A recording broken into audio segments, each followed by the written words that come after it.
Good evening. Good evening, madam. Good evening, Okay, ma'am. so uh, should we wait for some more minutes or should we start? I have no idea. Okay, so I think I'm not new to you. We might have met early for other subjects. So today, what you are going to study is a new subject that is called educational sociology. Okay, so subject is educational sociology. Okay, until other students join, let me show you the content of the syllabus. Okay, here, see. Actually, there are two units in this subject, but one unit contains many sub sections. And those subsections contain, once again, more sections. See, just have an idea.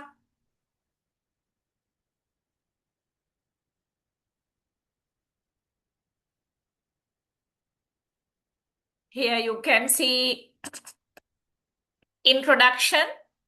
I did not highlight that. That is also a section. Relationship between sociology and education. And under that, there are two subsections. Meaning and nature of educational sociology. And there are two sections under that once again. And then sociology of education.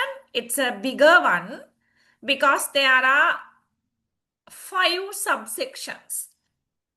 Okay, so then all together this first unit, unit 1, it contains many areas. Okay, even though it is called one particular unit, but it contains many more areas. So it takes time. Okay, we'll go to the second unit, education in the social context.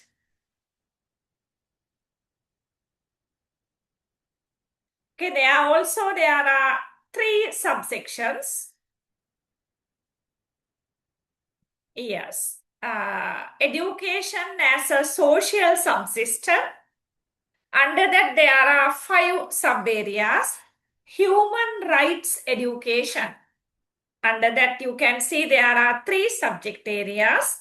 The last one, education and the community, with special reference to Indian society. But we will touch Indian society because syllabus might have been originated there.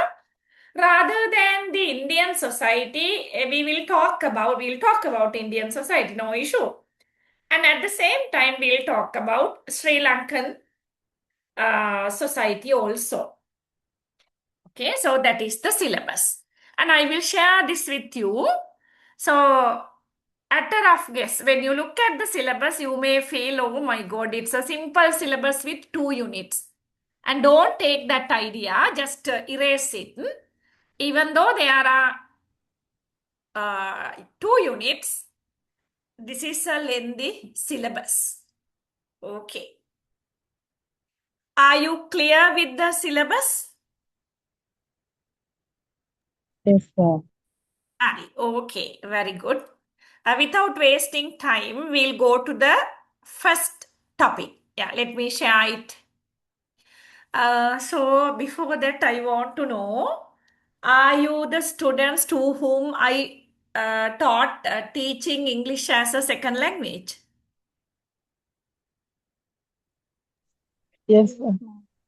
So you are the ones who formed 2 WhatsApp groups as 2026 and 2025. Is that so? Yes, madam. So then I can share the slides in these 2 WhatsApp group. Okay? Hari. Okay, now we'll... that's not the one which I want to share with.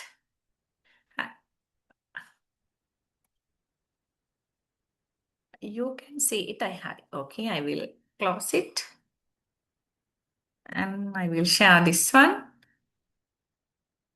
Okay, Harry.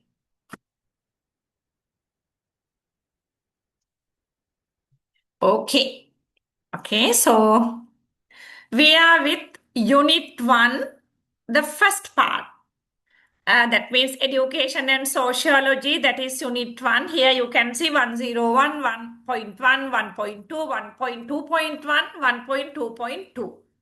Okay, so now we are going to study these areas. Okay, hi. Okay, so simply read. And when I am asking you to read it. Because after that only I am explaining. If you do not read, and you will not understand what I am telling you.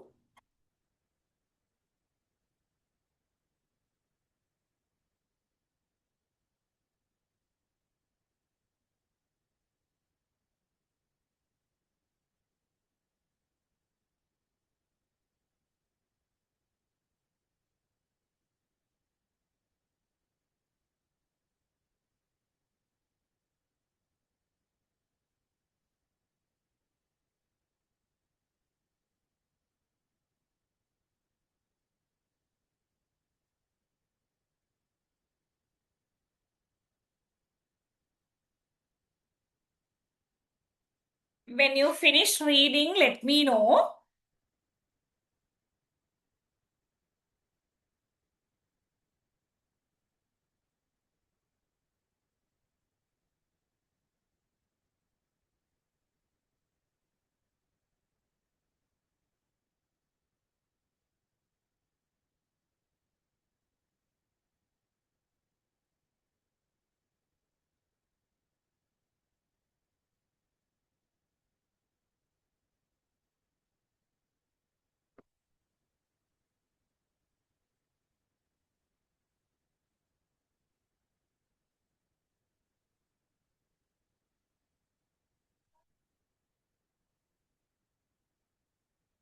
Are you still reading?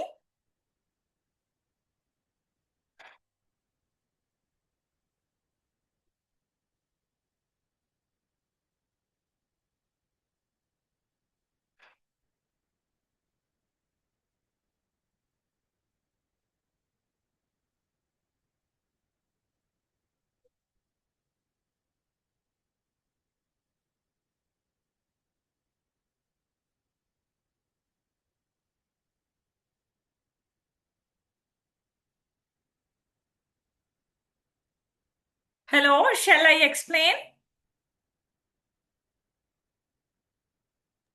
If you Okay, do ma'am. not, Okay, ma'am. yeah, okay, honey. So this slide will give you an idea about two main concepts in our subject. So these two main concepts are education and sociology. So this slides nicely tell you what is education and what is sociology. Education is a fundamental institution in any society. So in all the society, education is a fundamental institution. Just imagine, so where there are no proper education systems. For an example, just think about a tribal community.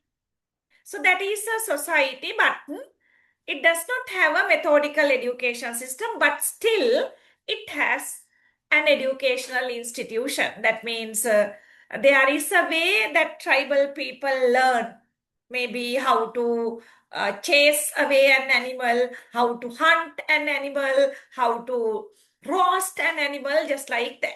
Okay, so education, that is a fundamental institution in any society, and that institution shapes uh, individuals, that means people in that society, and that contribute to social progress.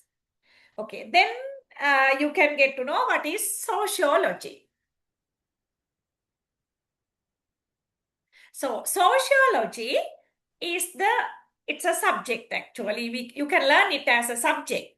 So sociology is the study of human societies, so social behavior of human beings, and that gives a nice idea about social forces. There are different forces in society which influence education.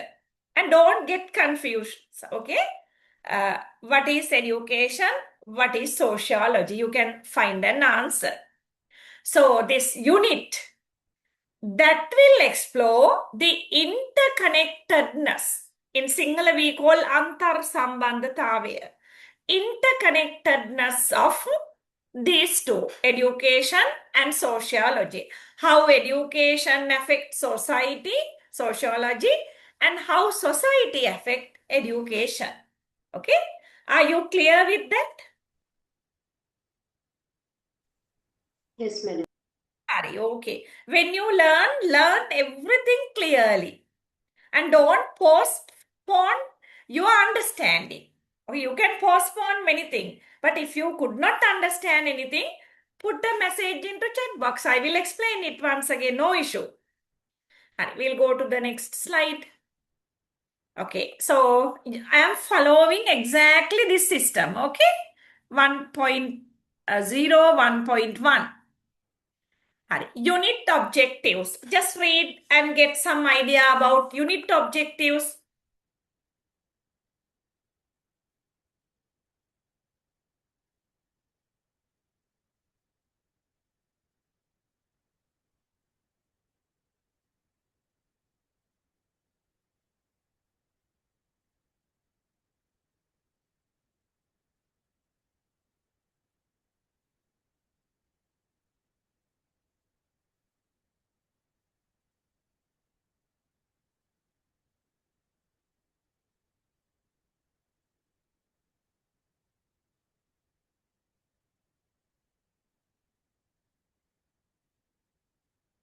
Okay, so then the purpose of this unit is to, yeah, what is there? Is to define. It will define and explain the relationship between sociology and education. Okay, that is there. And then this will tell you the limitation, the boundaries, scope, and aims of educational sociology. And also, this unit will tell you the meaning and the nature of educational sociology. And then this unit will discuss and give you an idea about sociological aspects of education. Okay, so under that you will get an idea about class interaction in the classroom, teacher-student relationship. Okay, and all these things you will get to know. Okay, we'll see. Now we are going to study for the first time here relationship between sociology and education. Just read relationship between sociology and education.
Okay, the relationship between sociology and education.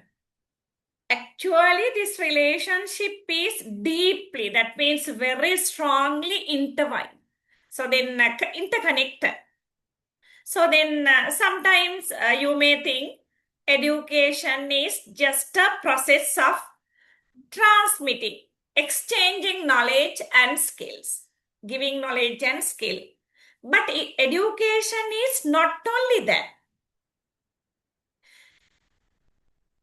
Education is a social institute. Social, the adjective comes from society, the word. It's a social institution. That means education is part of society and it reflects and give feedback about societal values, norms, and power structure. Okay, so education is affected by societal values, norms, and power structures. And also, these societal perspectives support uh, us people to understand how these social forces shape educational experiences. So that is why from society to society, the education alters, changes. So then for an example, in Sri Lanka, when we take whole Sri Lanka as a society, that is how we have to take. Otherwise, we don't have separate education system province-wise. So when we consider the whole country as an education, as a one society, so in deciding Sri Lankan education system, the societal values, what does Sri Lankan society value, the societal norms and power structures, all these things are considered. They have already been considered. I think it's clear to you. We'll go further.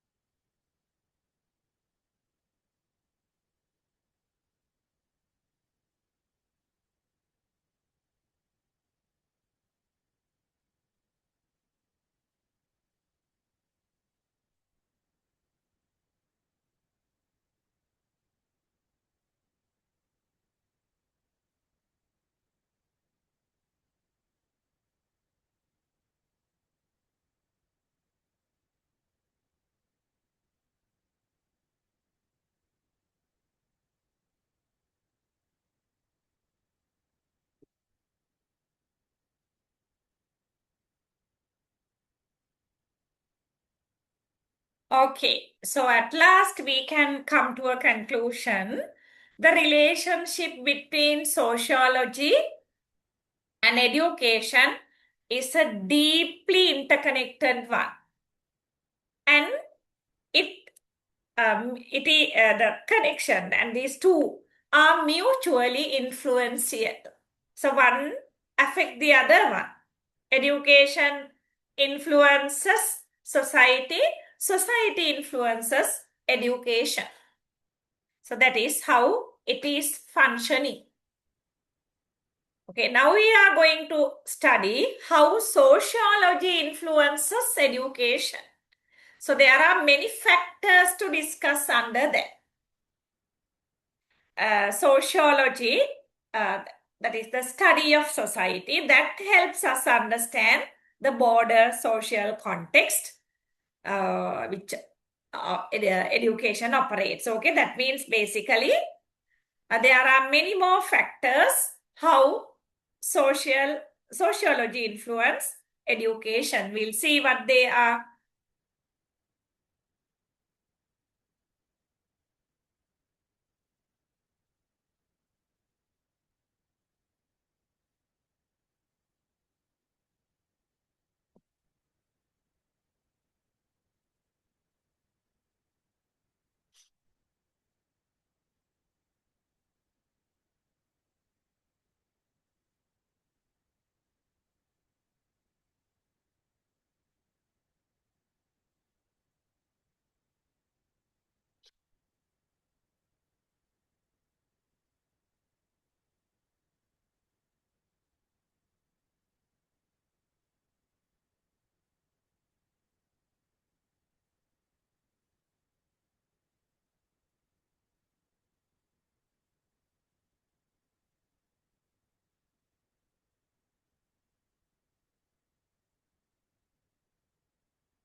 Okay, shall I explain?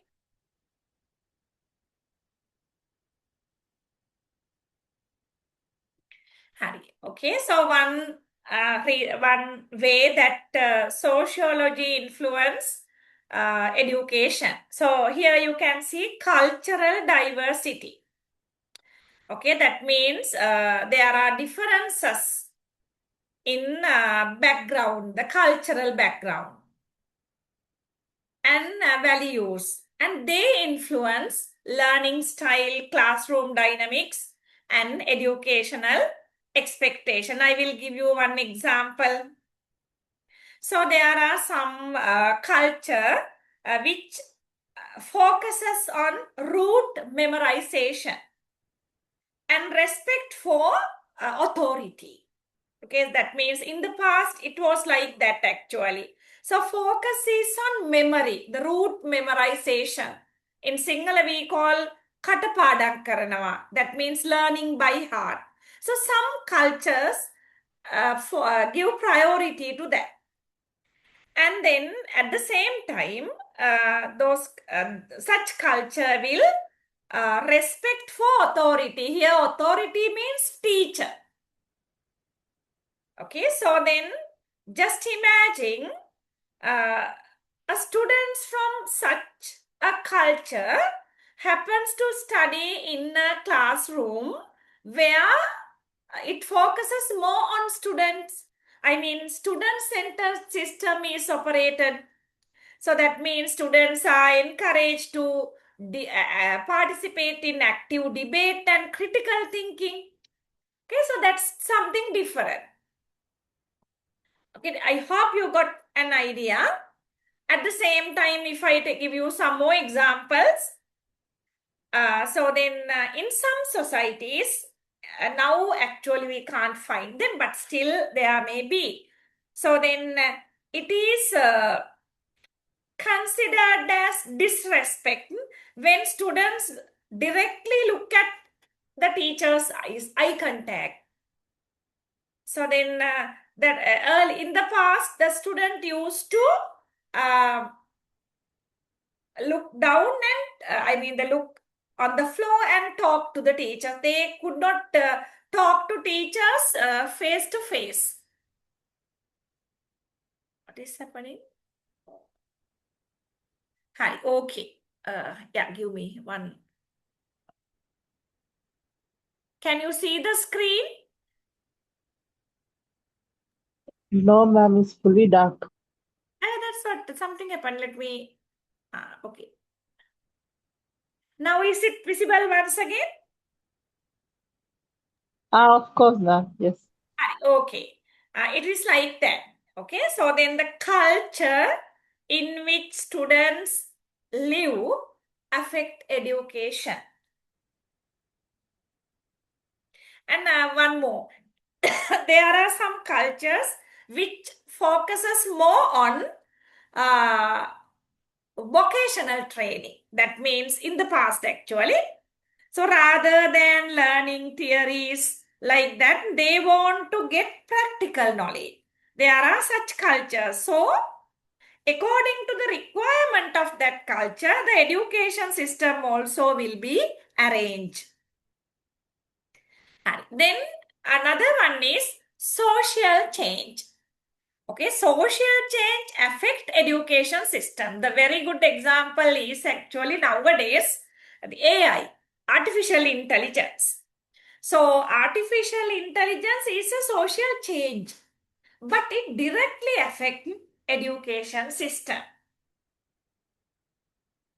And then globalization, globalization is a social change, but it affect education system. For an example, importance of foreign language education, English language learning. And all these things are due to IT, information technology learning. All these things are due to globalization. Okay, so we are talking about how sociology influence education, cultural diversity influence education, social change influence education?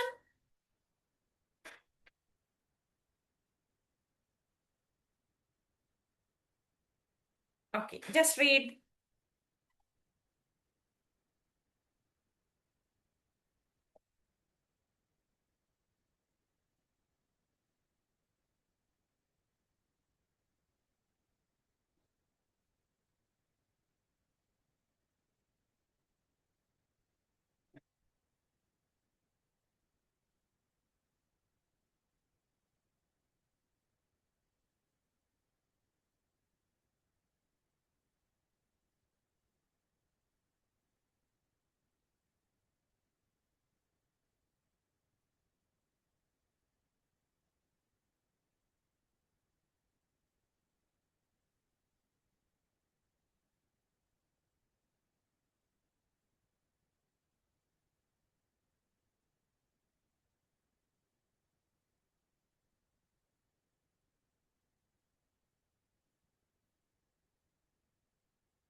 Hari, okay, we'll discuss. So there are many research done about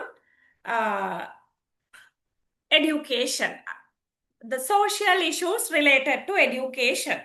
The social issues always affect education, that you know already. And some of these issues identified by researchers are educational inequality. Okay, so there are differences among achievement levels of students. Okay, so then there is a gap. So there are different groups of students, and among them there are different gaps. That is one. Then school violence and bullying. That means there are violence occurring in education. For an example, bullying. You know what bullying? So then taking one student as a joke, for an example. So then the social factors affect these issues actually. And then teacher burnout. That means the society expects a lot from the teachers. And there is huge expectations from teachers. So because of these demands, teachers are always stressed. And then there is a tendency to uh, leave tendency of leaving the profession. Okay, because of this social influence, teachers, people do not like to be teachers actually. They may feel rather than being a teacher, doing another profession is better. So these are some of the issues, social issues related to education.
Okay. Informing educational policies. Okay, that means considering all these things. That means to establish, to improve equity.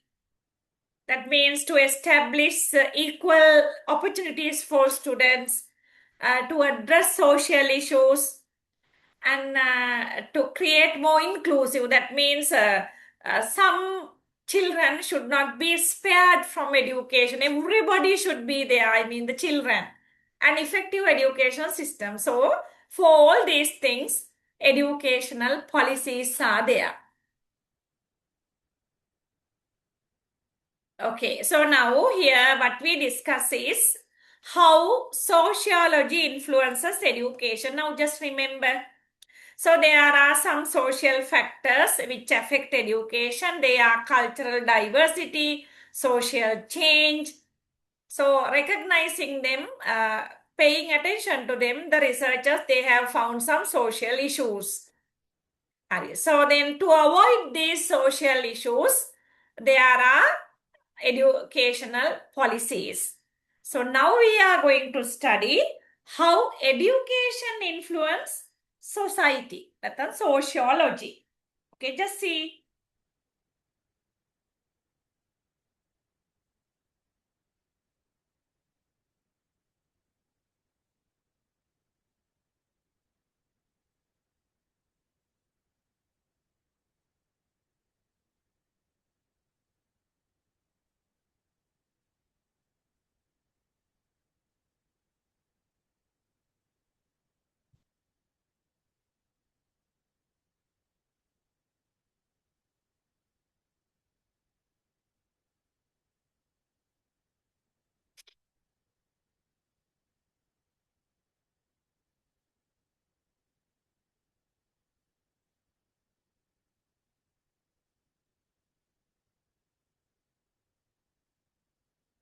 Okay, so here you can see education is the primary institution for socializing individuals. So think about you.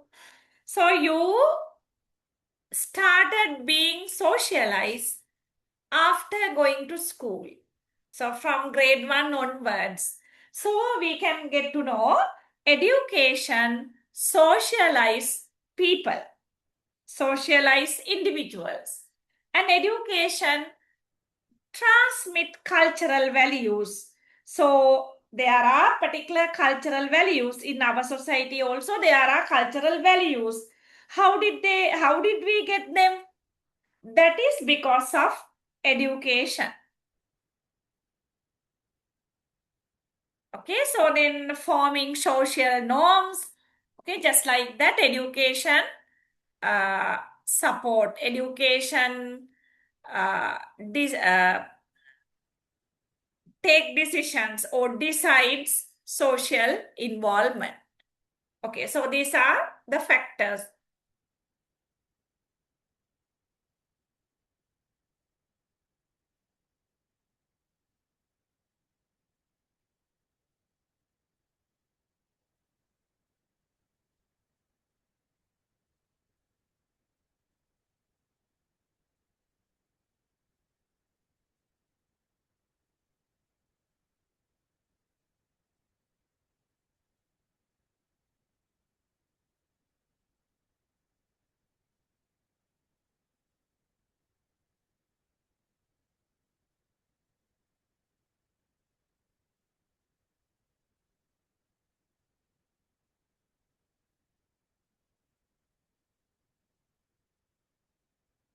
Okay, so before understanding this, you should know what is social mobility.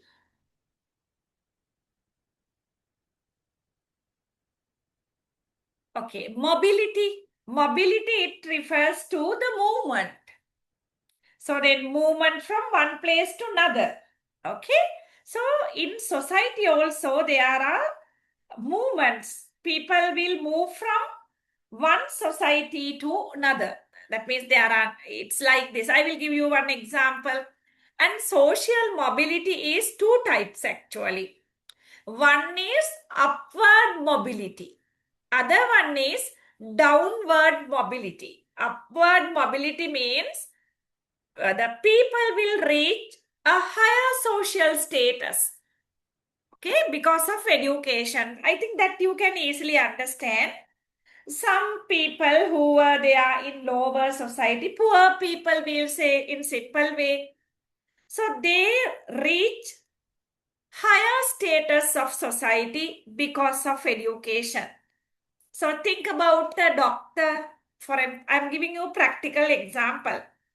So there is a boy born to a very poor family in the village.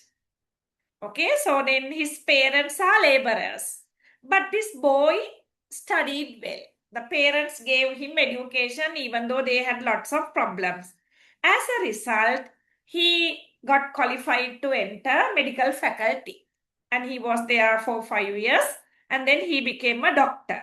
So just imagine.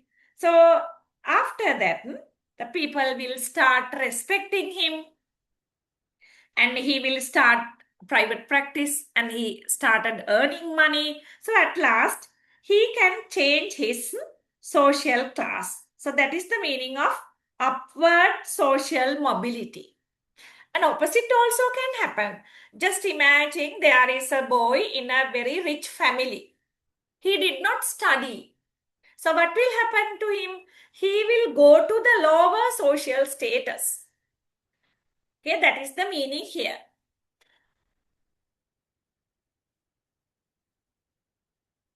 Social mobility, allowing individuals to improve their socio-economic status. Okay, all these things are there. That means because of education, they can have better socio-economic status, financial, social, respect. Okay, now we'll see how education and also there are some barriers. And education will support people to overcome these barriers. Honey, we'll go to the next fact, social change.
Okay, so then education affects social change. That means catalyst means it causes for social changes, challenging existing power structures and promoting new ideas and perspective. Okay, so there are changes in political parties. For an example, power changes. When people become educated, they will change the power structure. And in the past, aristocratic families rather Walau. But because of education, that aristocratic system was changed. Instead of that, middle class businessmen came. And all those things are by results of education actually.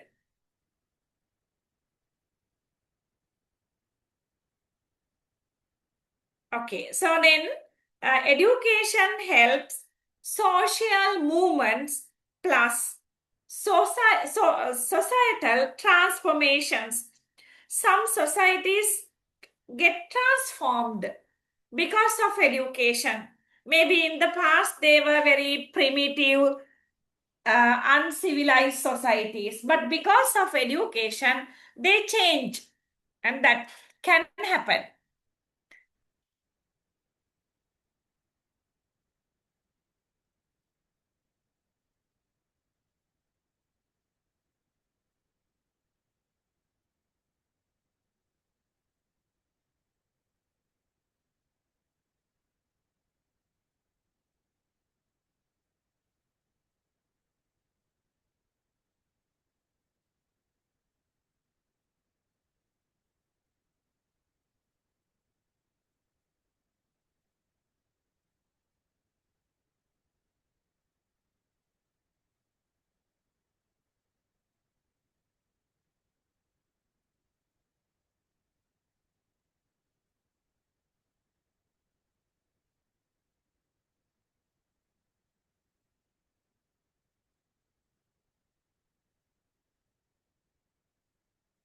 And this is the nature of this subject, okay? This is related to sociology. Then, of course, you can see it is actually listening and having notes.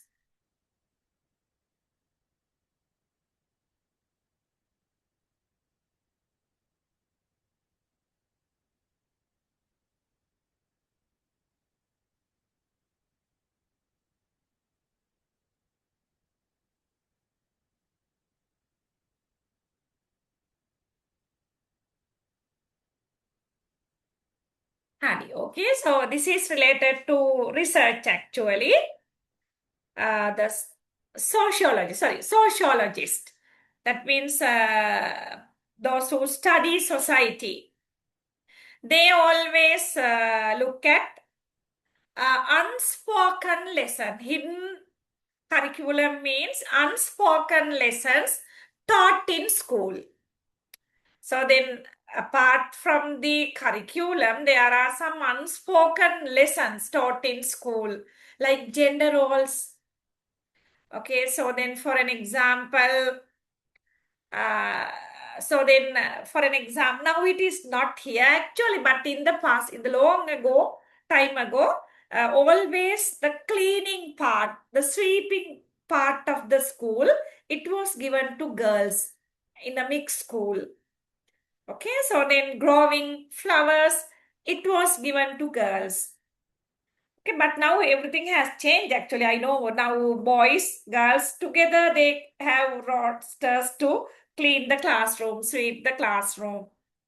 And maybe subjects like home science, it was only for girls in the past. Now everything has changed. I know there are many boys who study home science, and there are graduates who study hospitality management and home science. Okay, boys.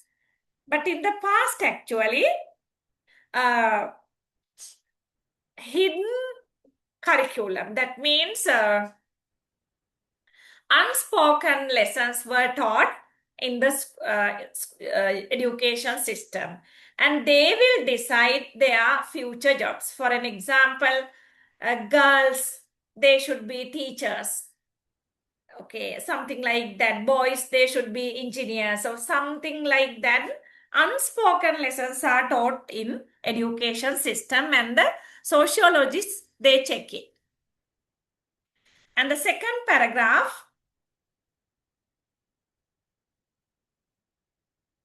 that is means how disparities, means differences in the neighborhood wealth affect the quality of local schools,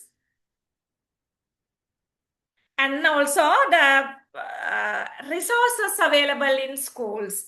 So it is like this. We know the schools in Colombo area or any urban city and the schools in remote areas, they are different because the school, the education is influenced by the wealth of neighborhood. If there is a school where there are rich people, that school contains all the educational resources. When we think about a very remote school in, we'll say, Daban, Ampar, or something like that, place like that. So there, the schools, they do not have even basic requirement in education. Okay, so those things are studied by sociologists.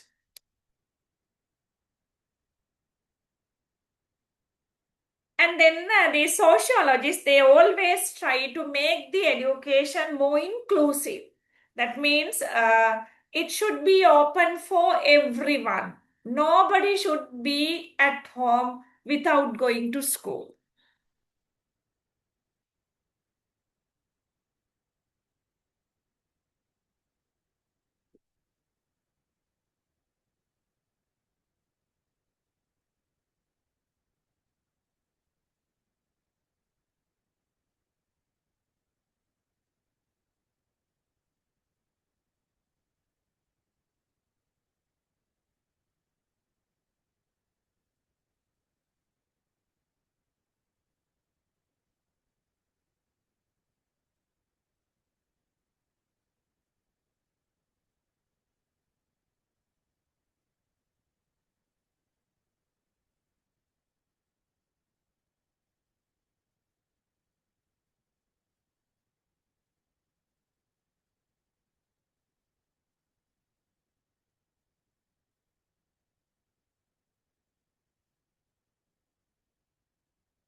Okay, so now you have a type of certain understanding about the relationship between sociology and education. I hope so.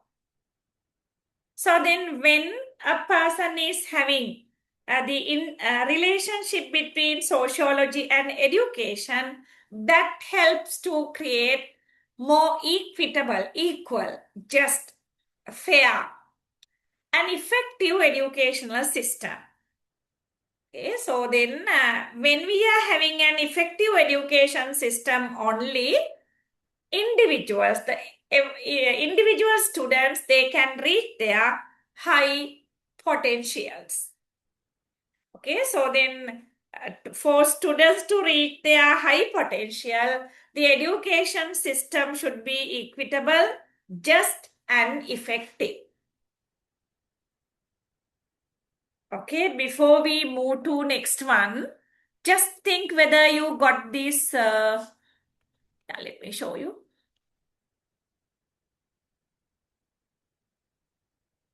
Up to 1.2. Just check whether it is clear to you.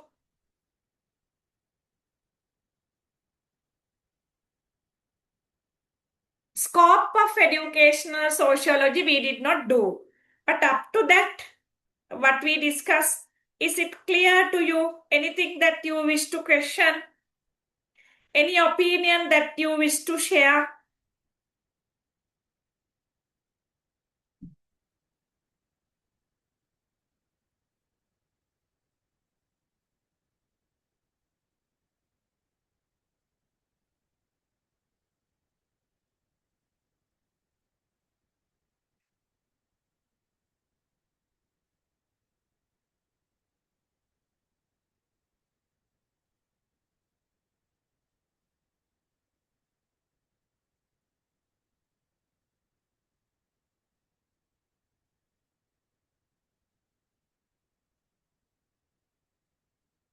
Okay, tell me whether it is clear or whether we can proceed. I'm waiting for your answer.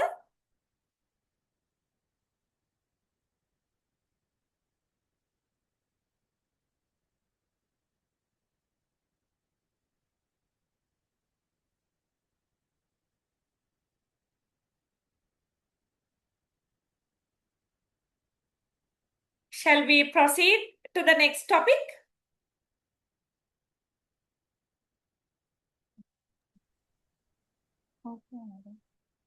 Okay, Harry. Yeah, we'll see.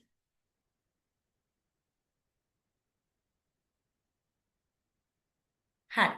Okay, 1.2.1. Just study what you are going to study.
Okay, scope of educational sociology. Ari, so then education sociology covers a wide range of topics. Some of them are here the social factors that influence access to education, and there are many more things. But at the same time, and so that means educational sociology is a broad area. And now we are going to study them. Okay, one by one these factors. So I am not reading this list because we are taking each of these points from 1 to 6 separately. So this is the scope of educational sociology, depth of educational sociology, the limits of educational sociology. The first one.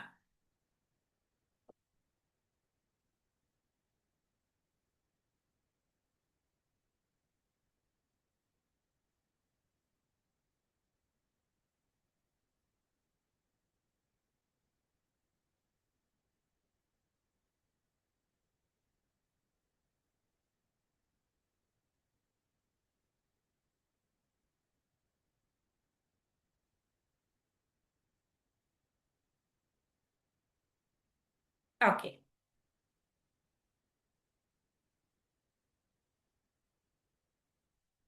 Okay, there are several social factors which influence the access of or else access to education.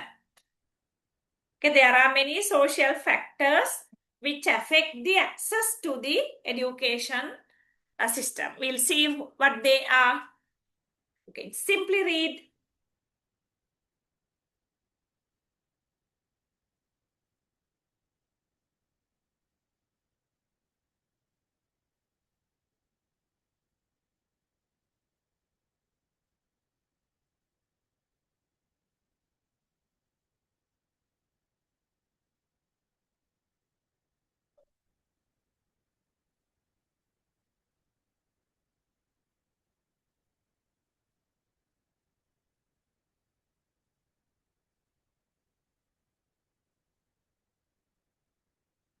So these are very simple facts actually. You can easily understand.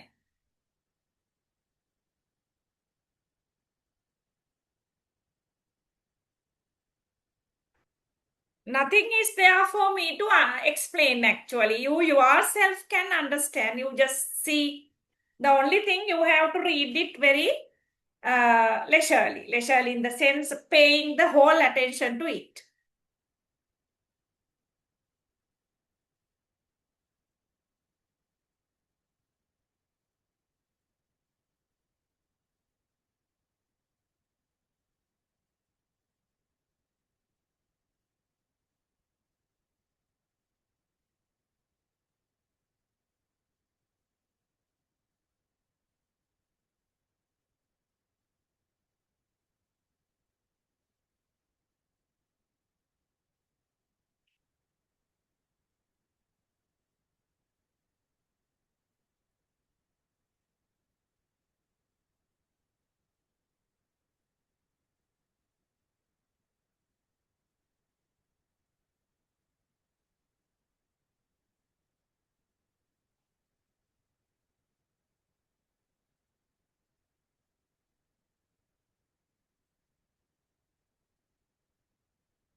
Okay. So here I will explain simply because these are not tough things. Income affect education. For an example, lower income families, they cannot afford facilities to their children for education.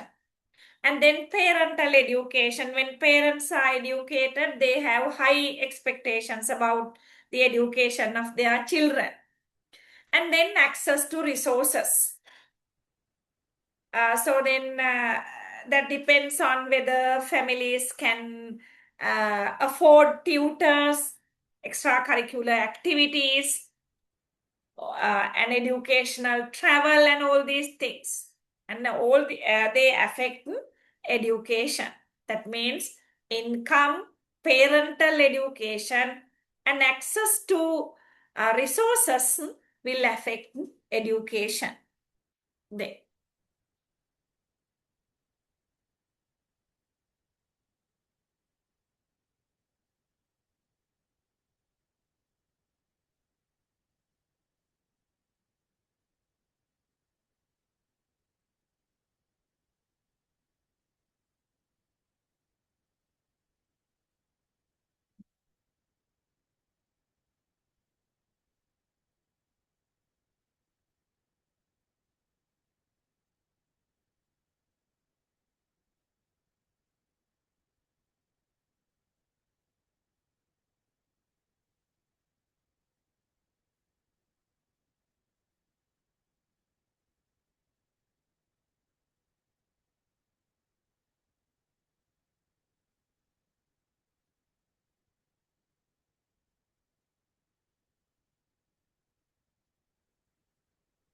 Okay, so then gender also affects education.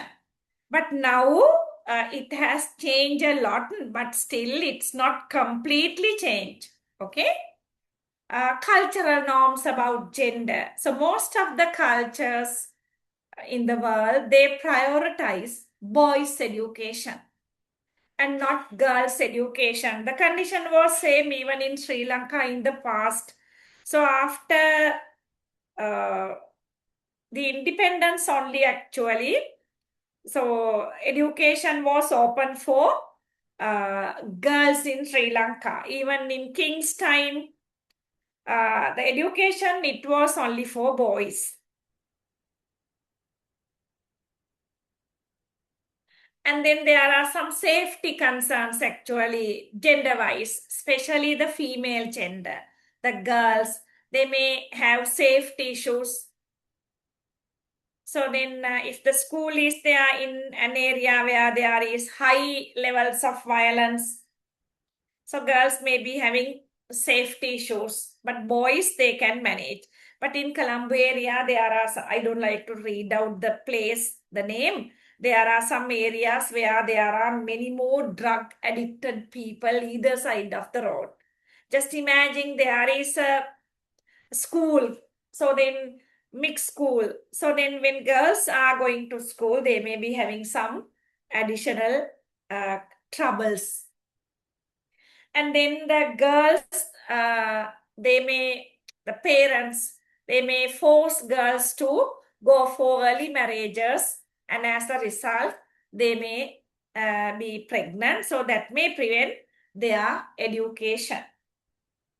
Okay, but we need not to talk about the past. Even now, actually, even though an educated women, they stay at home, uh, looking after, they look after their children and stay at home, even though they are having many degrees. I know some of them like that. So then we feel, why did they study so hard? Why did they take degrees? But still they are at home being very good wives and mothers.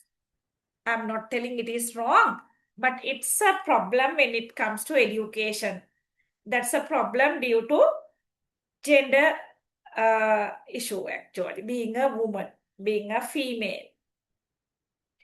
And so now we discuss social economic status that affect education, gender affect education, and then race and ethnicity.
Okay.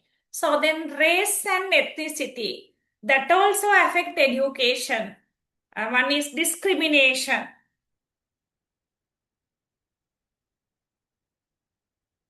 So this happens in India actually. In some part of India, there are some minor communities, and they don't have access to education, quality education, because they are not recruited to standard schools. And even you might have watched some movies where the parents are struggling to enroll their children to a good school, and even the principals in the particular school, they are not ready to recruit these children because they belong to a very minor community. Some problems like that. And then cultural bias. So then just imagine when the national curriculum is prepared, it should not be biased actually. It should cater all the minor communities actually. So just imagine as curriculum is prepared only thinking about the majority. It's not like that. It's wrong actually. But practically, the minority people, the students, they face these issues, cultural bias. Because now actually those things are paid attention, but in the past it was not like that. And we'll go to the next one. Now we discuss three factors. After I shared these slides, you have to go for a short note. Otherwise, at last you will be in trouble. Okay, socio-economic status affect education, gender affects education, race and ethnicity affect education, and the geographic location. See,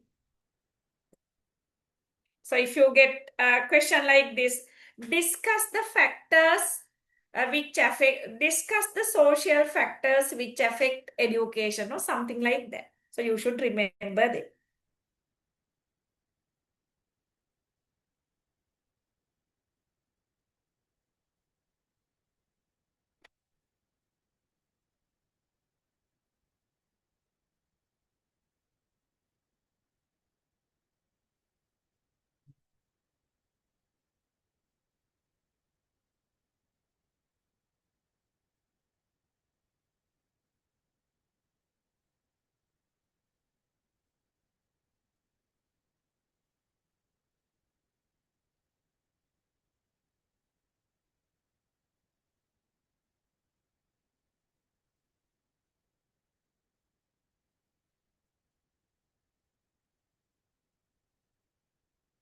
Okay, geographic location, that means whether the students are from rural area or an urban area, that matters education. So then the students, those who are there in rural areas, they may not be having access to quality schools, and they may not be having access to learn from qualified teachers because their geographical location is rural. And also geographical location affect infrastructure. And that means lack of roads, transportation issues, reliable internet, and those things can affect education. So especially when this online system is going on, there are some areas, rural areas, which have internet problems actually. So that automatically affect education. The students may be very clever, but if they do not have access to internet properly, how can they join online lectures? Okay, just like that.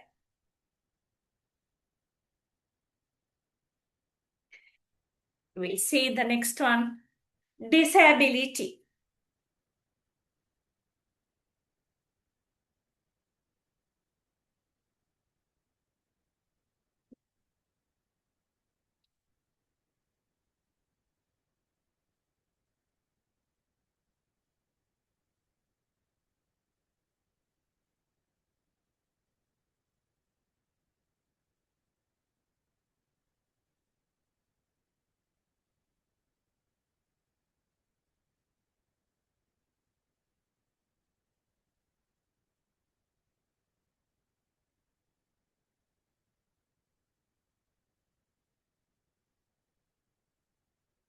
Okay, disability. So then there are disabled students. Okay, so then that is a problem which that is their disability affect education because the schools may not be having facilities to cater disabled students. But nowadays we know in even in urban areas, in famous popular schools also, there is one particular class with disabled students. But the facilities are not there for disabled students in every school. Okay, that is a problem for the access to education. And nowadays, you know, when we, according to new modern norms, actually, when a building is constructed, it should be having the disabled person should have access to enter the building. That means the wheelchair path. So that is a must in modern building. So then when there's no wheelchair path, how a disabled person can enter? Okay, so those things should be considered, but I don't know whether there are access in school for disabled students. The students coming by wheelchair, I don't know. And there are students who needs special need, students uh, with special needs. So they may not be having facilities in every school. So these children who are suffering from autism, uh, things like that. Next. Social and cultural norms also affect education.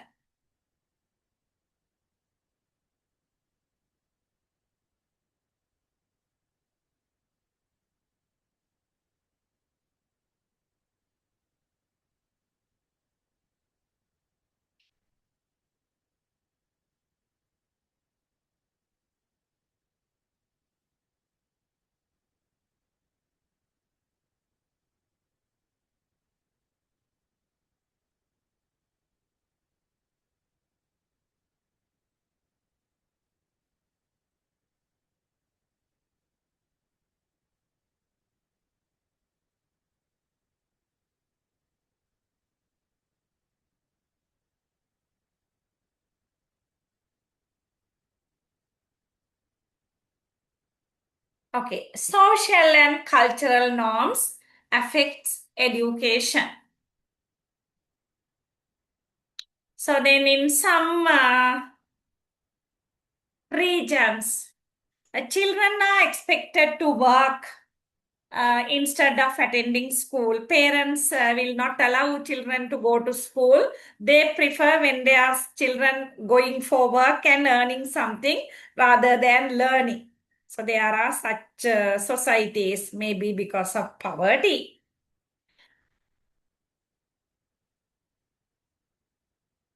Okay, so there are some ethnic groups which prevents girls having higher education. So they send their girls to school up to O level or maybe A level. But even though they are clever and they want to carry on higher education, in some societies, girls are not allowed for that. They are actually cultural norms. Hi. Okay, now if you are having a uh, piece of paper with you, you can write down the short note now itself. You can write down social factors which affect education. Okay, just write down social factors which affect education. Okay, did you write down it? Social factors which which affect education. Number one, socio-economic status. Socio-economic status. Okay, that's all. Number 2, gender. Socio-economic status, gender.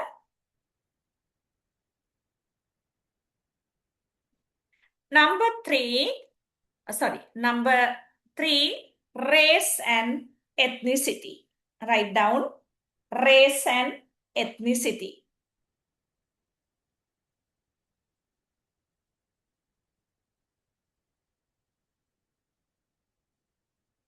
Okay, that is the third one. Fourth one is geographic location. Geographic location.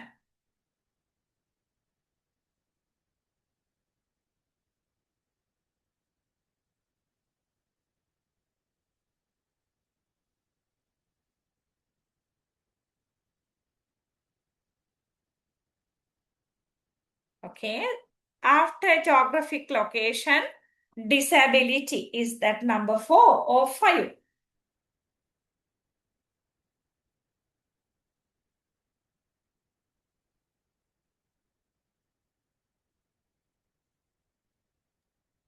Number 5 में Okay, number 5, disability. Good. Number 6, maybe the last one, social and cultural norms. Social and cultural norms.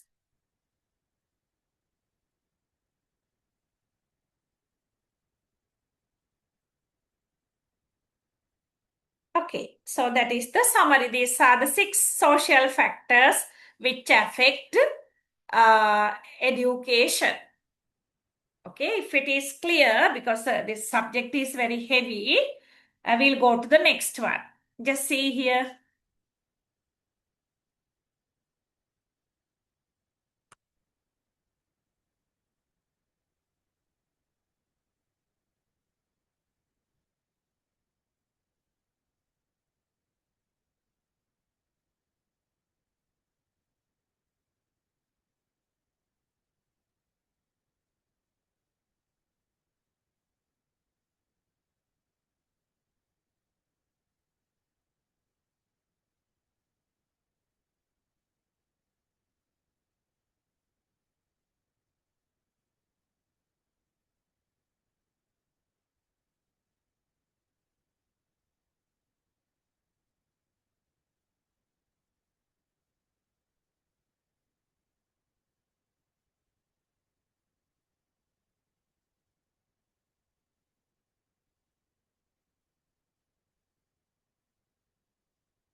Okay, so here there are some new terms.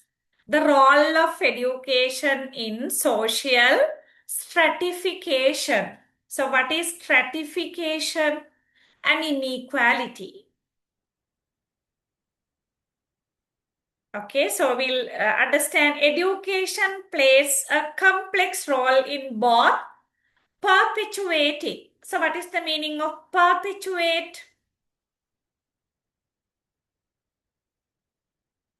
Perpetuate means it's just like pass from one social positions to another.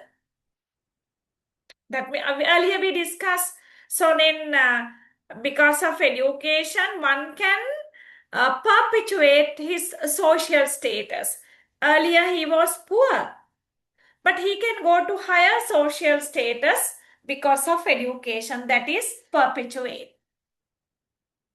And what is the meaning of mitigate? That is actually to change. The meaning is change. We are learning it further. I'm just explaining because you may be upset with the new terms. Okay. So, what is stratification? Stratification is simply how society is structured into different levels or layers, just like that. That means according to wealth, income, education, according to occupation, uh, according to social status, there are different layers in society. Okay, but education can change all these. That is the basic idea. So this is just the introduction. We'll see further.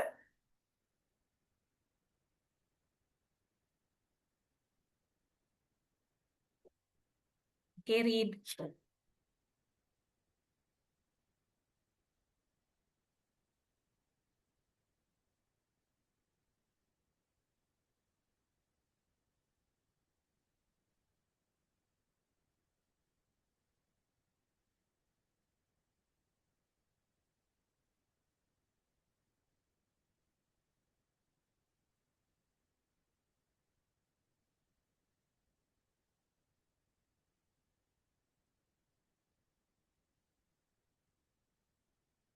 And these factors we have already discussed.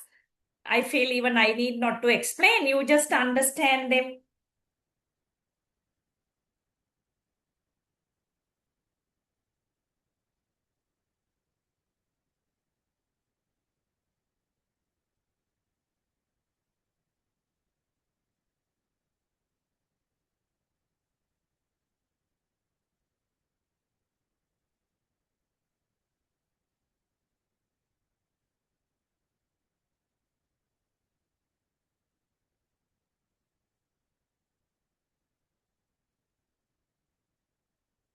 Okay, so here you can understand because of low income, it may affect unequal access to education. And once again, because of geographic location, it influence unequal access. Okay, next, tracking and sorting.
Okay, tracking and sorting.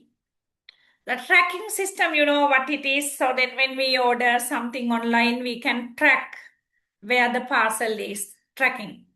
And where students are placed in different academic levels. So this is to tracking for placing students at different academic levels. And sometimes this is done based on perceived ability. So then that will affect existing inequality. See the example, students from disadvantaged backgrounds may be disproportionately placed in lower tracks. So students from lower background, they are placed in lower tracks. But they are not having access to rigorous coursework and future opportunities. Okay, this happened greatly in the past. So according to their community, they are placed in tracks. For an example, students from lower background, they are always put in the track of vocational things, how to make clay pots, carpentry, just like that. But students from rich families, they were there for becoming engineers, doctors, like that. Okay, hope you got it.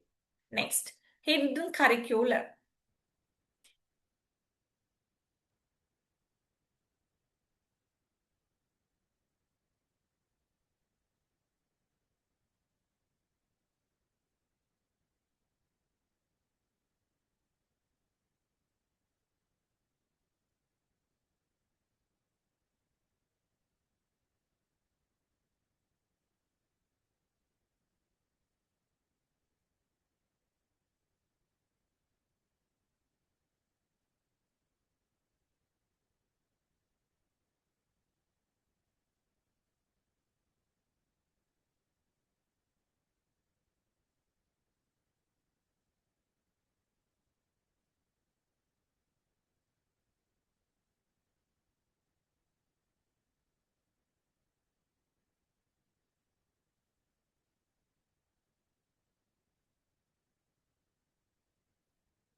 Okay, so hidden curriculum. We spoke about it earlier also. So that is actually a certain unspoken lesson, implicit, not clear actual lesson taught in school uh, related to social norms and expectation. And that hidden curriculum, actual hidden curriculum should not be there in school. If they are there, that will support existing power structures and perpetuate stereotypes and then disadvantaging students from marginalized group. Okay, so therefore there should not be hidden curriculum, unspoken curriculum in school. So the teachers, everybody should work according to the proper curriculum. There should not be hidden curriculum. Okay, next one.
Okay. How education can mitigate inequality? Mitigate means reduce. In Sinhala we call awama karanawa, that is mitigate. Social mobility. Education can serve as a pathway to social mobility, yes. So when there are differences, different social status, social layers, education help people to mitigate it. That means to have social mobility. A person can go from a lower social status to higher social status because of education. We have already discussed it. Access to quality education can provide opportunities for upward mobility, as I explained you. Upward mobility and lower mobility. And that is something we discussed then. Empowerment.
Okay.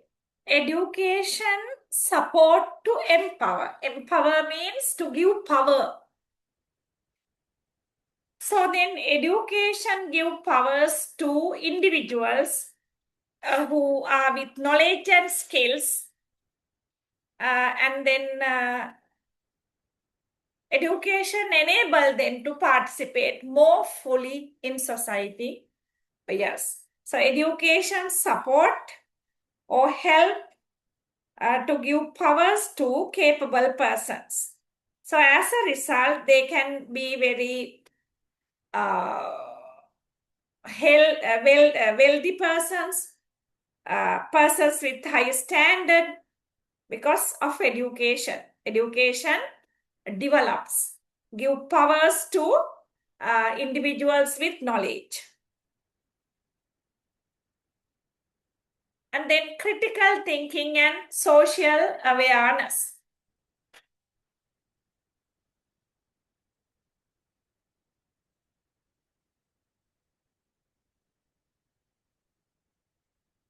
So education always enhances, develops, support critical thinking, and it gives social awareness. As a result of that, existing social inequalities can be changed. Okay, so that's why it is said knowledge is power. So giving knowledge. So knowledge is the most powerful weapon. So once they get it can change many more things for better actually.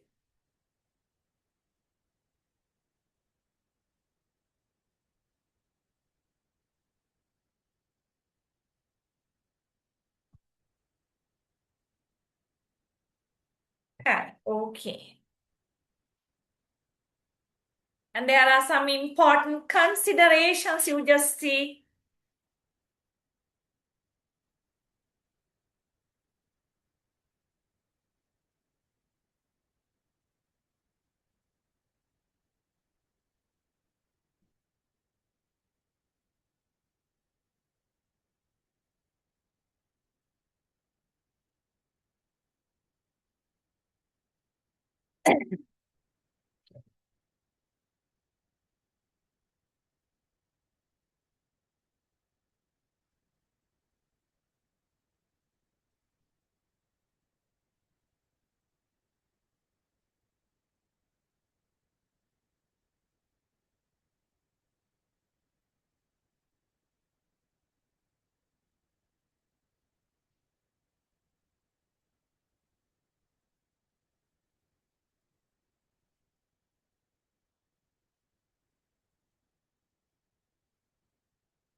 Okay. Sorry, some important considerations.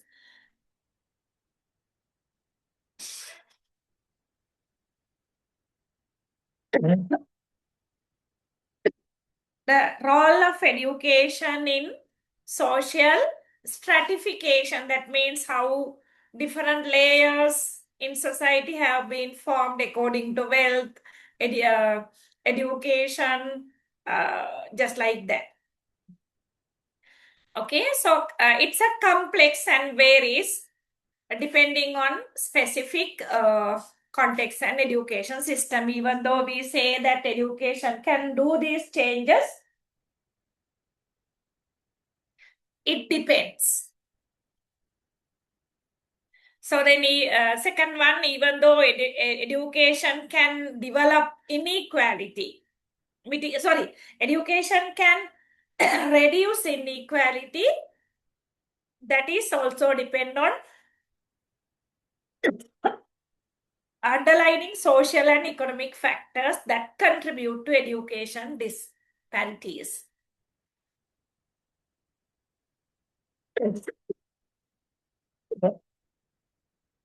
So that means we can't be without taking actions to educational disparities, telling that education can reduce it. Okay, but we cannot wait until education reduces it, but we can take actions to reduce educational inequalities, disparities. That is the idea here.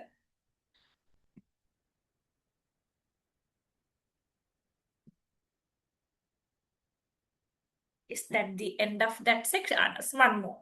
We'll do this and conclude this section.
Rather than thinking that education will change everything, it's better to take actions to reform education system to make it more equal, to ensure equal access, equity, and quality education for all.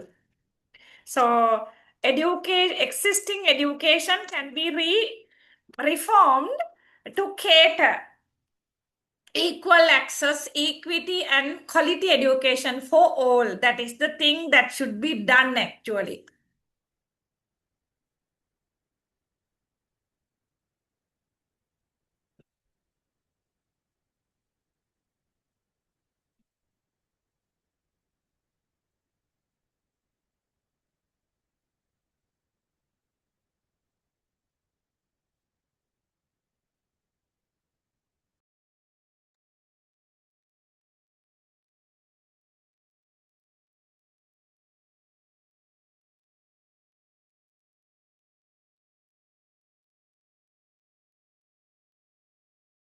Once people get an idea about the relationship between educational and social stratification, that means the layers of society,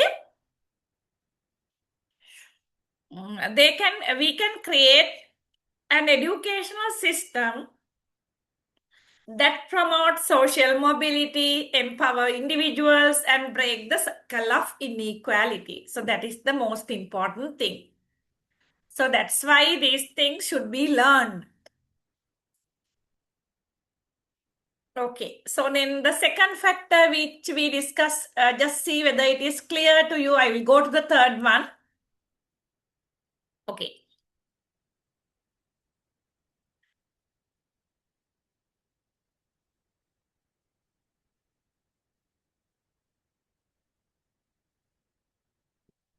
Here it is difficult to find. Okay, we'll go to, oh my God, I will share it once again.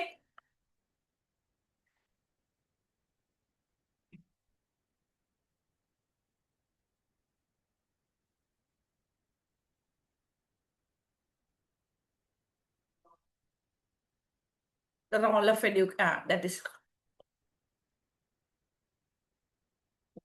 and this is what we have to do after, yeah, very few stuff is there. Okay, we'll complete it.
Okay, so here we are going to study the influence of impact of cultural and social capital.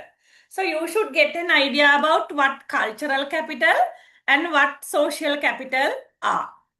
Let me check whether I have put it. Yes, I have. Hi. Okay, just understand what cultural capital.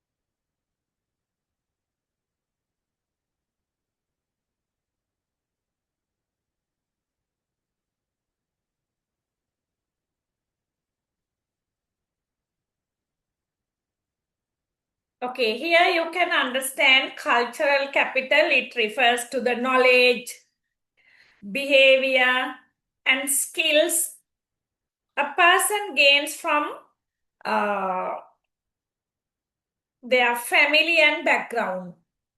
Okay, so that is basically the same thing is here. I summarize it more. So that is cultural capital. That means the knowledge, behavior, and skills a person gets from his uh, family. Okay, that is cultural capital. Social capital is it after that? Okay, we'll complete cultural capital first. Okay, did you get an idea about cultural capital? That means the knowledge, skills, habits, and attitudes that a person gets from his or her own family and background. Our cultural capital is coming from our families and backgrounds actually. That is cultural capital. Okay, now we'll see impact on education. The impact of cultural capital on education.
Okay.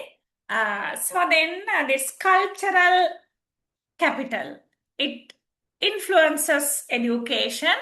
So the students who are with higher cultural capital, they can have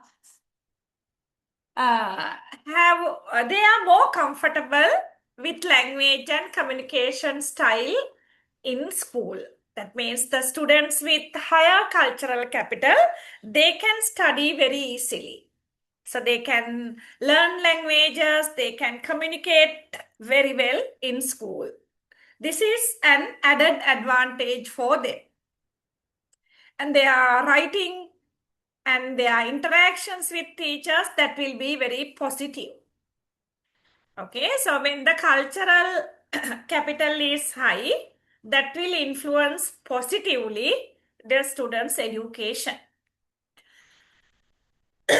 Okay, next, how it affects habits and attitudes.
Okay. Cultural capital will affect habits and attitudes. That is also positively. So then students with high cultural capital will develop their positive habits and positive attitudes. At the same time, the students with low cultural capital, they will develop uh, negative habits and negative attitudes. So that is how it happens. Okay, next.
Okay, so then can you remember earlier we were talking about hidden curriculum, that means unspoken rules. So the students with high cultural capital, they are aware of these norms. Therefore, they will not be affected by them. And they can better adapt to the school environment. Okay, but students with low cultural capital, they are not aware of these hidden or else unspoken curriculum, so they will be affected by it. Okay, I am not going to talk about social capital today, otherwise you will be confused. And because we have to do a long one there. Okay, so then we have to stop today with this. I'm giving you a summary. Hari, I will give you a summary how we study today. So we discuss the introductory part to the subject, uh, educational sociology, and the first subtopic, it was relationship between sociology and education. So there we got to know there is a very deep relationship, inseparable relationship. And under that, we discuss how sociology affect education. And then we discuss how education affects sociology. Both we discuss with subtopics and examples. After that, we discuss the scope of educational sociology. Okay, there are 6 factors. But here we did only 2.5. Just check 2.5. Is it clear? So these are the areas we discuss. The social factors that influence access to education that we discuss. The role of education in social stratification and inequality that was completed. The third topic, the impact of cultural and social capital on educational attainment. So there we did only half, that is cultural capital. So next day when we meet, we have to start with social capital on educational attainment. Is that clear to you all?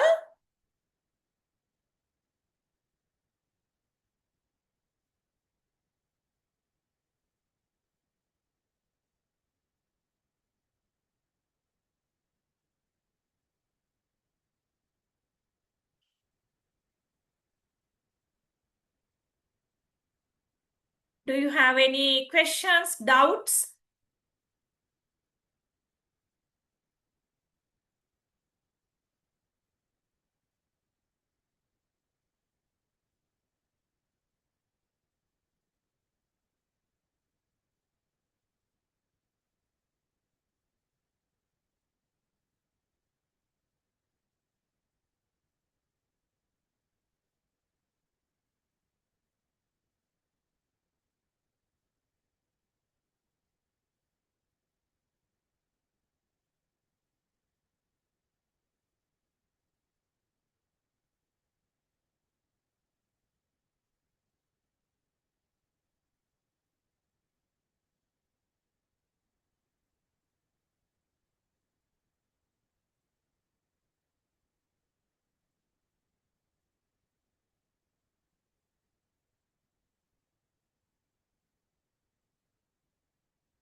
Okay, so what is this message?